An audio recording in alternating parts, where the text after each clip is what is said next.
Pre-order Mad as Hell on iTunes. Click the link below.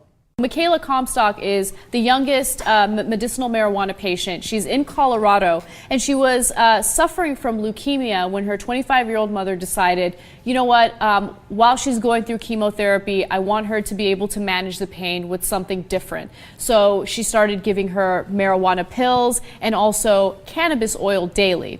Now, this story is obviously controversial because it's a 7-year-old who's using marijuana. But the mother, Erin Purchase, is divorced from the father. And the father is in North Dakota. This couple, the mother and daughter are in Oregon. And the father is saying, look, I'm paying child support. I should have a say in what is happening with my daughter and some of the medical decisions that are being made. And it turns out that she has THC levels of an adult daily marijuana user. So, look, this would have been a really difficult case. She's 7. And I don't know if any 7-year-old should be using medicinal marijuana. On the other hand, it is medicinal, and you don't know the kind of pain she's going through and how it might help her, right?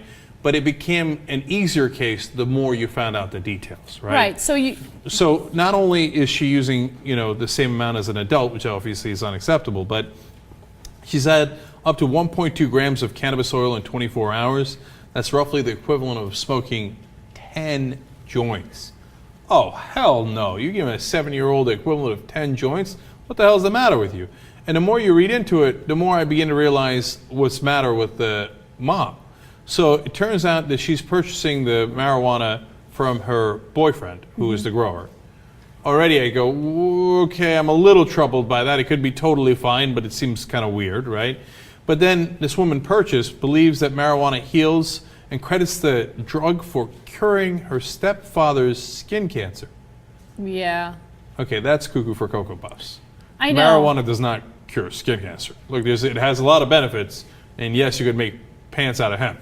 Okay, but it doesn't cure skin cancer. So then that's a huge red flag. Immediately go to the dad's side, so we got to get this under control. Yeah, and I mean, she's 25 years old. She's very, very young. And, she has a 7-year-old daughter, which means she had the daughter very young. So I don't know if she's making the right decisions when it comes to her health. I'm not against, doing testing to see if marijuana is good for a cancer patient if, she's underage or whatever. Because, Look, when you're going through chemotherapy, you lose your appetite, you can't deal with the pain, you're constantly nauseous. And a lot of people who go through chemotherapy deteriorate because of the fact that they can't eat anything. No, it's an open jury on that, no question. And then the dad first said, look, when I came to see her, she seemed zoned out and all she wanted to do was lie in bed and play video games. I'm like, wait, that's a 7-year-old. Yeah. Okay, so that part was not convincing. But not only all the things that I mentioned, but the mom is so convinced that marijuana is great for you that she consumed it during her pregnancy and while breastfeeding her second child.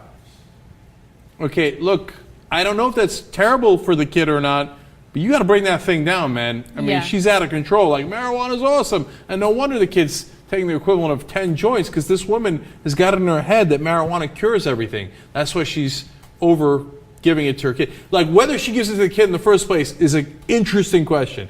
Whether she gives her this much is not an interesting question. She definitely shouldn't be doing it. Well, this story perfectly highlights what my thoughts are when it comes to drug legalization. While I'm in favor of drug legalization, obviously you need to have certain regulations in place to make sure that you protect people, right? So in the case of Colorado, medicinal marijuana is legal for people who are underage, but here's a lack of regulation.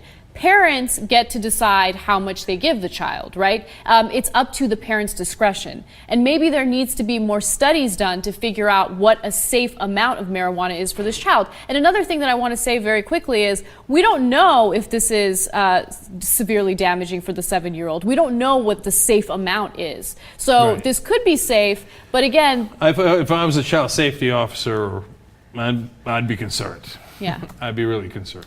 And there was a study that was released this year saying that underage people who smoke marijuana or use marijuana daily actually do cause some damage to their brains. After the age of 18 or after your brain is fully developed, it doesn't have similar impacts. But when you're younger and your brain is developing, it's not good to be a daily marijuana user. No, it's crazy talk. I'm being too soft.